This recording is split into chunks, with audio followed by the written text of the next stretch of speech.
Buenas tardes, alumnos de Ciencias Económicas, carrera Contador, licenciatura en Administración de Empresas. Bienvenidos para los alumnos que se siguen sumando a nuestra materia, a nuestra carrera. Hoy continuamos en la materia Introducción a la Filosofía desarrollando la unidad número 1 referida al origen de la filosofía. También este tema ustedes lo tienen para desarrollar, ahondar en la actividad de integración, cuya fecha de entrega es el 11 de abril. Así que por favor estén atentos a la entrega en tiempo y forma. Muy bien. Habíamos visto en la clase anterior los orígenes de la filosofía, nos habíamos preguntado el siglo VI a.C., en Grecia, donde surge la actitud filosófica. Y también repasamos otros tipos de saberes que tuvieron su origen antes de la filosofía y que tienen que ver desde el inicio de la persona, el saber vulgar. Este saber vulgar, ya vimos también su característica, es el primer saber el que acompaña al hombre, que tenemos todos por nuestra sola condición de tal, acompaña al hombre en su vida cotidiana, es de gran utilidad y tiene las características de ser un saber desinteresado, es decir, no indaga en el porqué y en el para qué de las cosas, es mostrativo y simplemente es un saber útil, vigente, sí. Luego surge otro saber, o también lo vimos, que es el saber mítico, que es una creación del hombre, una creación fabulosa del hombre para dar respuesta a ciertos acontecimientos. Como esto no satisfacía las necesidades del hombre porque era de difícil comprobación o era fácilmente refutable por su falta de veracidad, dio origen a otro saber organizado, sistemático, que es el saber filosófico, cuyas características, las repasamos en este momento, guardan relación a tener un objeto definido, un medio, un método para alcanzar el fin. Es un saber que es comprobable, demostrable empíricamente, refutable también. Es un saber que puede ser perfeccionado y es universalmente útil. ¿Qué significa esto? Que está disponible para toda la humanidad. Es un saber universal. Bueno, vamos a ver cómo se gesta este saber, cuáles fueron los orígenes y cuáles fueron las etapas por las que pasó este saber que nos va a interesar a nosotros, que es el saber filosófico. En un principio, en sus orígenes, habíamos dicho que en la antigüedad la persona, los filósofos, se ocupaban de los asuntos de la naturaleza. Es por eso que muchas veces se los llamaba naturalistas. ¿Qué buscaban los primeros filósofos, a los que se los llamó presocráticos? Buscaban el arjé, es decir, el origen. ¿El origen de qué? De todas las cosas. Ese origen, ese arjé, como se lo denomina, tenía que ser integrador y comprender a la totalidad del material de estudio. Tenía un carácter, ¿no es cierto?, integrador. Y es así como los primeros filósofos y anteriores, en cuanto a metodología, pero no necesariamente en cronología, a Sócrates, desarrollaron diferentes teorías para atribuir el origen de todo a ciertos elementos. Es así como algunos filósofos lo consideraban al agua, porque decían que todo estaba formado por el agua, el universo estaba formado por el agua, los seres vivos estamos formados por agua, las plantas, los animales, las personas, el medio que nos rodea. Para otros filósofos, como Demócrito, eran los átomos, con mayor esmero hablaron de la existencia del ser, del origen de todo era el ser. El ser es aquello que no cambia, es lo constitutivo. Y teníamos otras posiciones también que nos decían que el origen de todo estaba dado por 4 elementos: el fuego, el agua, el aire, la tierra. Para otros filósofos era lo inmaterial, podían ser los números, para el caso de Pitágoras, por ejemplo. Y así, finalmente, todos estos filósofos fueron buscando, dando respuesta a ese interrogante que tenían las personas, que era saber cuál era el origen acerca de todas las cosas. A estos primeros filósofos, donde apoyados en la razón, ¿no es cierto?, utilizando la razón como herramienta para elaborar, se los llamó presocráticos. ¿Por qué? Porque también en la antigüedad apareció un filósofo llamado Sócrates, con el cual se inicia un nuevo camino, el de un saber metodológico organizado. ¿Por qué Sócrates inicia un nuevo, es el padre de esa filosofía? Porque desarrolla un saber basado en la autoconciencia. ¿Qué nos dice Sócrates? Reconoce la autoconciencia, es decir, que la persona tiene por sí, reconoce en la persona un ser pensante, que tiene uso de la razón, y por lo tanto puede llegar a descubrir sin límite alguno verdades que de otros seres no serían capaces. Este tipo de saber que se inicia con Sócrates es un saber, como dijimos, metodológico y apoyado en un método que él lo llamó mayéutica, y ya vamos a ver en qué consiste. Este camino, iniciado por Sócrates, va a tener como punto de partida preguntarse cómo conoce el hombre. A partir de esta interrogante, Sócrates, a través de su método, que lo denomina la mayéutica, va a decir que la persona es la encargada en una primera etapa de despojarse de todo saber que cree tenerlo, que lo posee, se va a despojar, va a reconocer su ignorancia, para luego desarrollar, elaborar un concepto. ¿Acerca de qué? Acerca de todo. Justamente apoyado en esto que decíamos recién, que era la persona quien tiene la autoconciencia, quien se reconoce un ser superior, puede llegar a descubrir las verdades y elaborar por sí sola los conceptos. Es decir, si nosotros queremos saber qué es la libertad, qué es el honor, qué es la humanidad, cualquier interrogante que se nos puede presentar, qué es la muerte, qué es la felicidad, la respuesta lo tenemos que encontrar en nuestro interior, planteaba Sócrates. Su método significaba dar a luz, seguramente porque su mamá era partera y en alusión a ello, consistía en primeramente hacer una serie de preguntas acerca de algo para poder definir, en este caso, por ejemplo, qué es la felicidad, qué es la valentía, qué es el honor, y que la persona intente responderlo por sí sola. En un principio todos pareceríamos que podríamos dar respuesta a estos interrogantes, pero a medida que se nos va requiriendo mayor precisión, es muy difícil poder conceptualizar algo. Y era lo que Sócrates quería lograr, que la persona reconozca su limitación, que diga que no sabe, solo sabe que no sabe. A partir de ahí, Sócrates empieza un nuevo trabajo, que es de elaboración también a partir de preguntas, es la conceptualización, es decir, ¿por qué creen que es eso? ¿Por qué creen que la felicidad es eso? La verdad que este trabajo es muy arduo y es bastante, además de ser un trabajo que requiere de mucho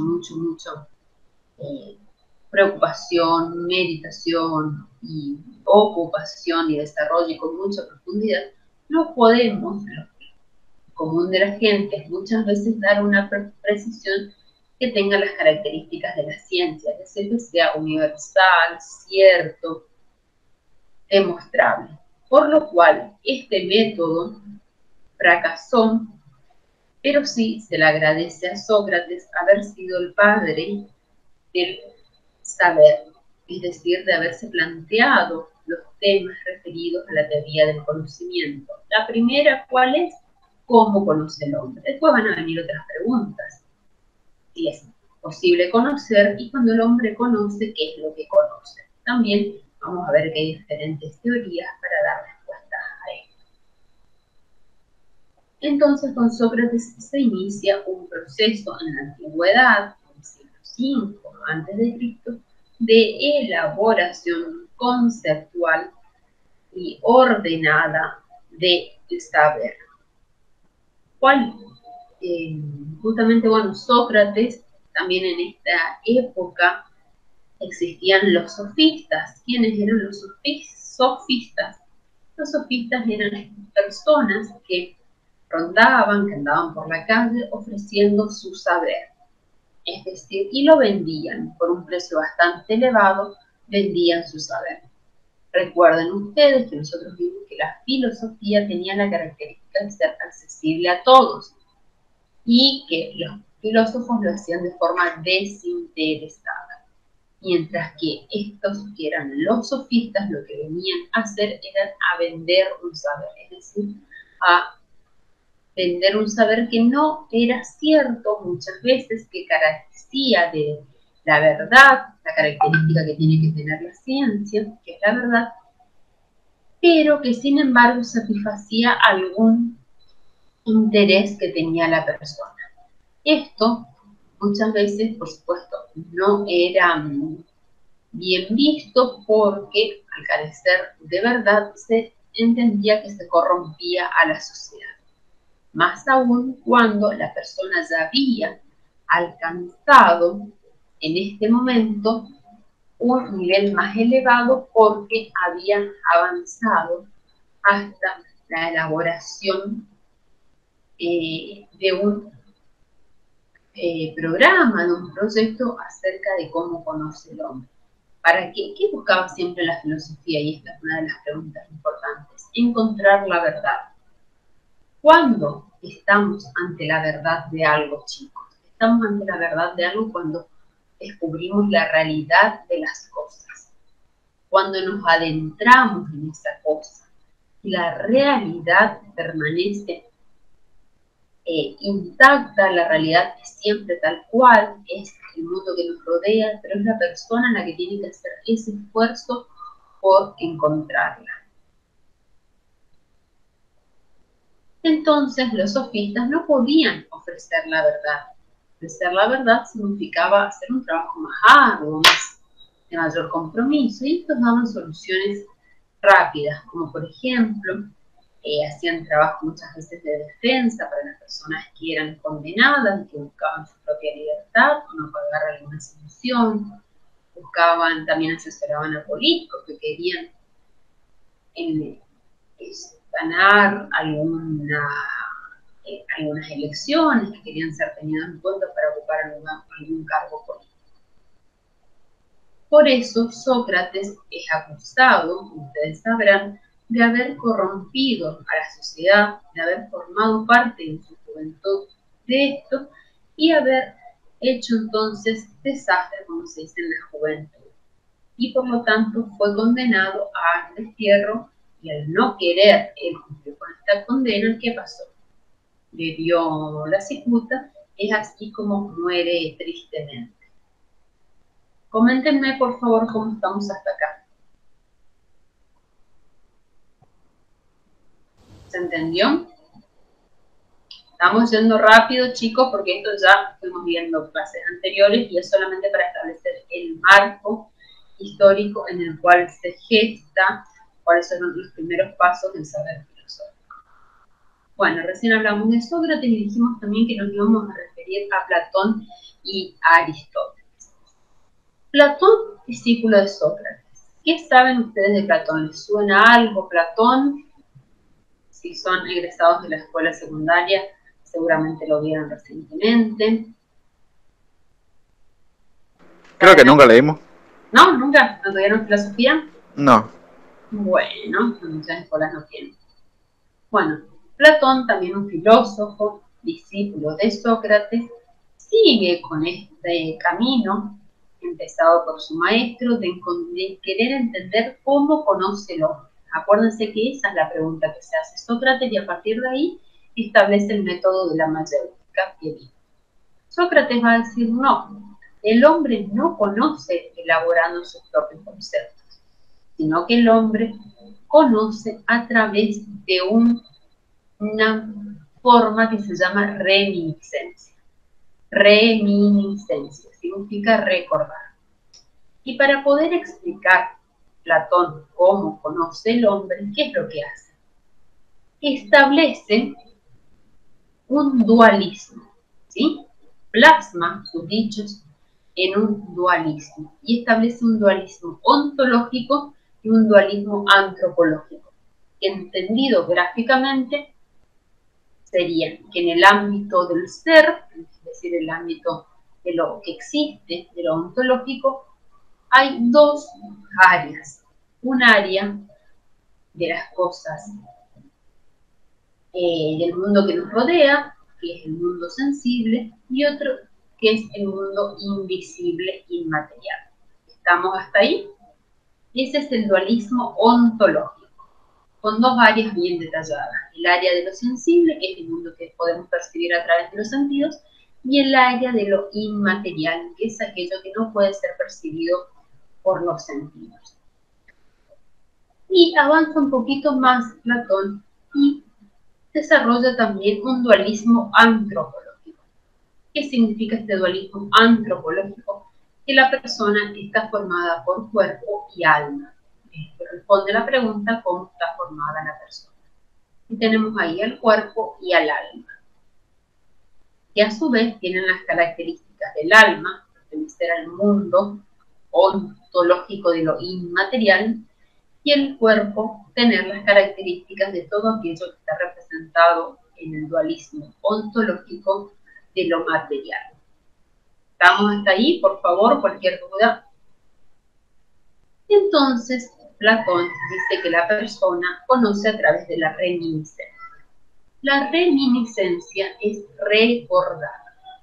Dice Platón que la persona habita antes de nacer otro plano que tiene que ver con un plano inmaterial, que es el plano supraterrenal, es decir, que está por encima de la tierra, y en este plano supraterrenal lo que hay es todas las cosas buenas, todas las virtudes, está Dios, están las ideas, es lo que uno engendra o que comprende todas las individualidades. Y en este mundo, en este mundo inmaterial, lo que existe entonces es aquello que tiene las características de ser perpetuo, de ser permanente. Y el alma pertenece a este mundo, pero al nacer, nos va a decir Platón, el alma ingresa al cuerpo de las personas. Una vez que ingresa al cuerpo de las personas, este alma se corrompe y además de corromperse y habitar ese mundo que tenía perfecto y que estaba acorde con todas las, sabiendo todo lo que existía porque estaba próximo a la verdad, a la idea de Dios, a lo bueno, a la luz, se olvida. Y cuando ese alma ingresa al cuerpo, pasa por un manto que lo llama un manto del olvido. Y todo lo que sabíamos, al nacer nos olvidamos. Entonces, ¿qué pasa cuando estamos acá en la Tierra? ¿Cómo conocemos, cómo podemos decir esto es un hombre, esto es un perro, esto es una planta, esto es una casa? A través de recordar. ¿Qué recuerda el hombre? Recuerda la idea de humanidad. Porque acuérdense que en el mundo de las ideas habitaban las ideas, es decir, aquello que puede ser comprensible a todos. Entonces, el concepto de humanidad comprende a Juan, a Pedro, a María, a Ricardo, ¿sí? A todas las personas humanas. Ahora, Pablo va a tener sus características, Juan va a tener sus características, Ricardo va a tener sus características, y estos elementos son los particulares, es decir, cada uno en su individualidad y van a estar sometidos a las condiciones también que tienen los elementos sensibles. Entonces, ¿cómo nos dice Platón que conocemos? A través de la reminiscencia. ¿Qué es la reminiscencia? El esfuerzo que hace la persona por conocer eso que ya conocía y que se había olvidado al ingresar, al nacer, y que tiene que hacer un esfuerzo grande por recordar algo que ya tenía incorporado en el alma y que el alma, por lo tanto, le daba esa certeza por ser el alma lo cierto, lo bueno, lo perfecto. Fíjense que hay bastante diferencia por cómo conoce el hombre, la teoría que nos enseñaba Sócrates acerca de cómo conoce el hombre. ¿Qué nos decía Sócrates? Que era la persona la que tenía que hacer el esfuerzo por elaborar, despojarse de todo falso saber que tenía y elaborar un poco con su propio saber. Platón va a decir, no, ya está todo dado, ya sabemos qué es la humanidad, ya sabemos qué es el agua, ya sabemos la idea del caballo, ya tenemos todo eso. ¿Qué tiene que hacer la persona? Un esfuerzo para recordar y decir, la persona conoce lo que es un hombre porque antes tuvo la idea de humanidad. Eso en cuanto al dualismo ontológico, es decir, en cuanto a lo que existe y que hace un paralelismo con el dualismo antropológico. ¿Entendimos hasta acá, chicos? Por favor. Sí. Háganse la pregunta que se hacían los filósofos, que en esta instancia es cómo conoce el hombre. También Platón nos hablaba de un dualismo antropológico, y es decir, que el cuerpo y que la persona estaba formado por un cuerpo y por un alma. El cuerpo tiene todas las condiciones, las características que tienen las cosas mutables, es decir, que van cambiando por el paso del tiempo, que son destructibles, que son únicos, que pueden ser cambiantes, ¿no es cierto? Por eso encontramos personas de diferentes condiciones físicas y todas ellas sometidas a las leyes de la naturaleza. En cambio, que tenemos todas las personas, que es igual y que es la universalidad, es el alma. Y el alma es lo que define a la persona, va a decir Platón, es lo que hace que la persona sea una persona, un ser humano y no otra cosa.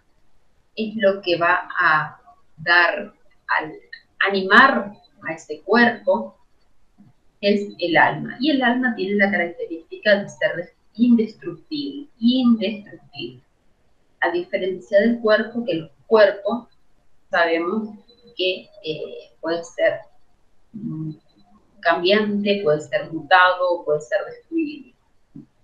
Entonces tenemos, dice Platón, un dualismo, un cuerpo y un alma, bien diferenciado con sus características bien notorias. Entonces,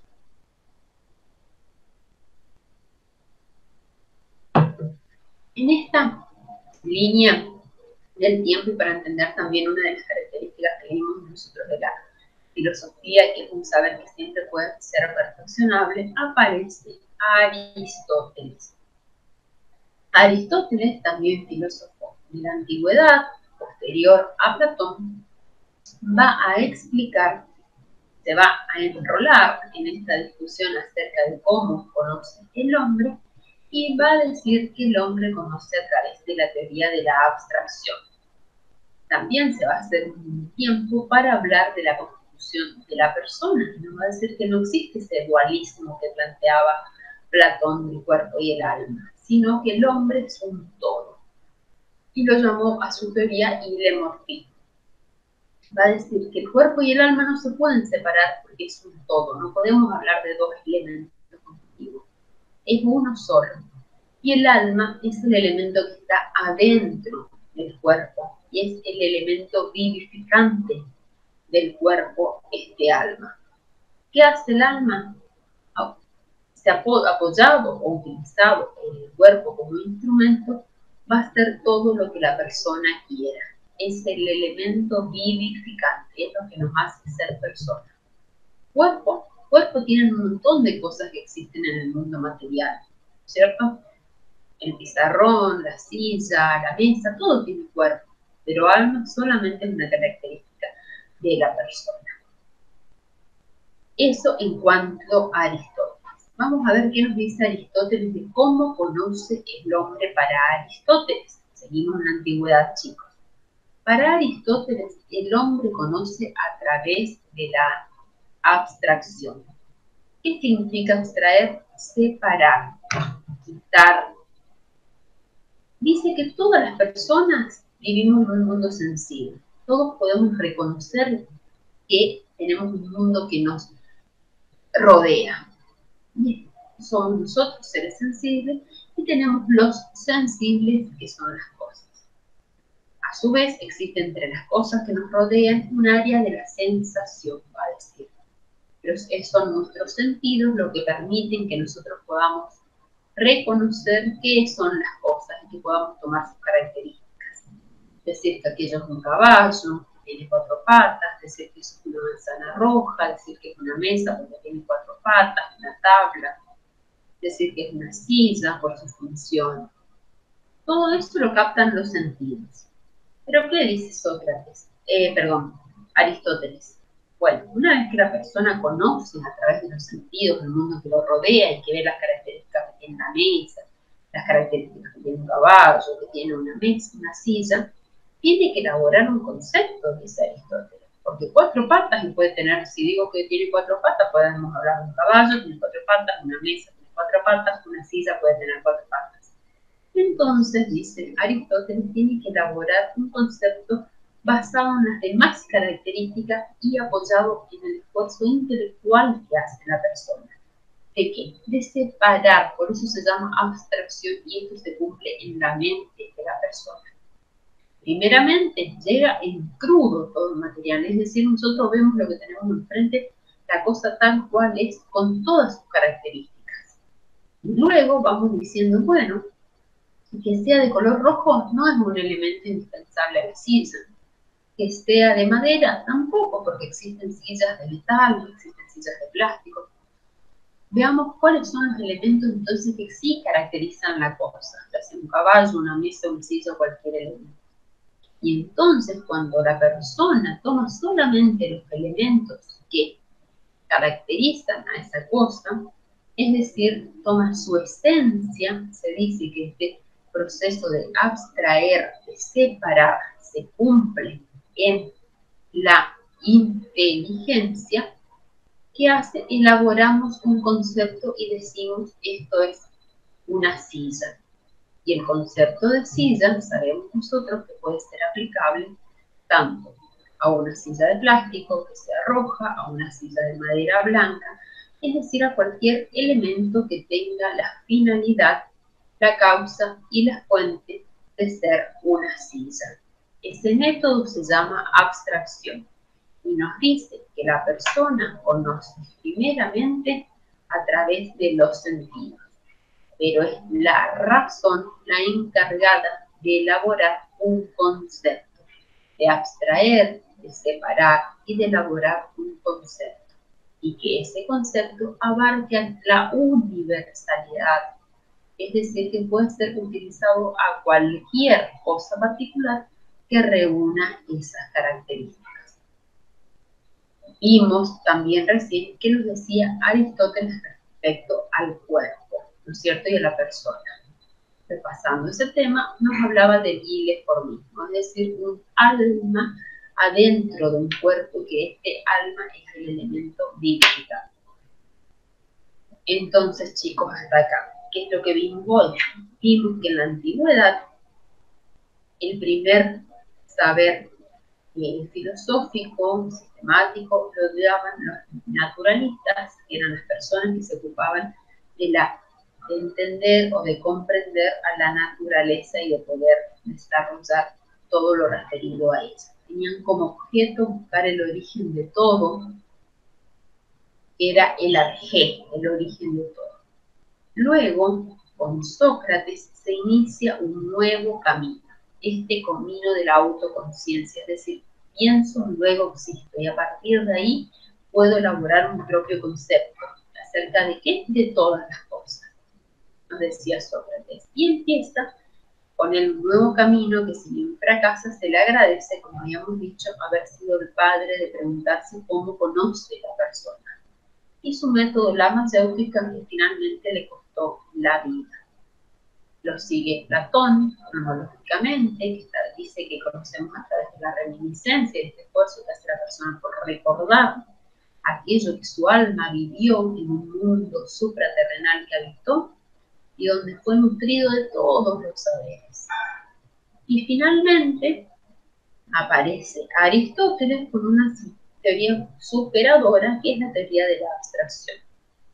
Viste que existe el mundo de los sensibles, que nosotros tenemos sentidos, podemos captar el mundo que nos rodea, pero solamente con los sentidos no agotamos para poder comprender la realidad. Y que ese trabajo queda delegado a la inteligencia. Es la inteligencia la encargada de elaborar, ¿qué cosa? Un concepto. ¿Qué cosa? Una idea. ¿En virtud de qué? De todos los elementos que le va dando los sentidos. ¿Todo le va a servir? No, va a separar y va a sacar la inteligencia únicamente los elementos esenciales. Y con eso es la teoría de la abstracción. Coméntenme, chicos, cómo están hasta acá, por favor. Que me apuren de dar también este tema porque a lo mejor les sirve para la actividad de integración. No sé, Rafael, si algunos de estos temas fueron consultados.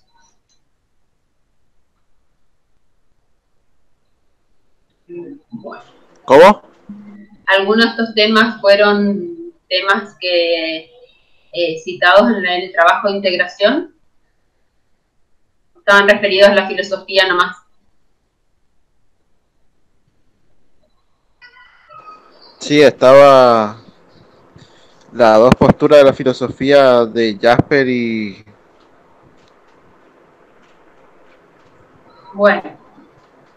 Bueno, eso es personal el trabajo. Cualquier duda, ustedes creo que van a tener un foro. Ayer preguntaba a un alumno si había un webinar. No lo vi, por lo menos en mi plataforma, no sé si estuvo el webinar ese disponible. Bueno, chicos, ¿alguna duda a los temas referidos de hoy que tienen que ver cómo conoció o cómo se inicia el saber en la filosofía antigua? Yo no.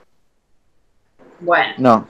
repasen el material, por favor, tengan en cuenta que al momento de la evaluación, la bibliografía requerida es la del módulo y la del material complementario, que es la que les va a servir para las actividades de integración. Sobre todo el módulo y las clases tutoriales se trata de que sean aprovechables en este sentido, que los habilite a ustedes a alcanzar la mayor cantidad de conocimientos para rendir el trabajo en las instancias evaluativas. Bueno, cualquier pregunta, espero unos minutitos, y si no, damos por finalizada la clase. Zaira, por favor, tened disponible el material de estudio. ¿Sí? Sí, ahora voy a ir a imprimir todo, se me va a hacer mejor. Bueno, descargalo. Fíjate cómo te parezca. Bueno, chicos, les agradezco su atención. Muchas gracias. A Hasta usted. luego. Chao. Adiós, profe. Chao.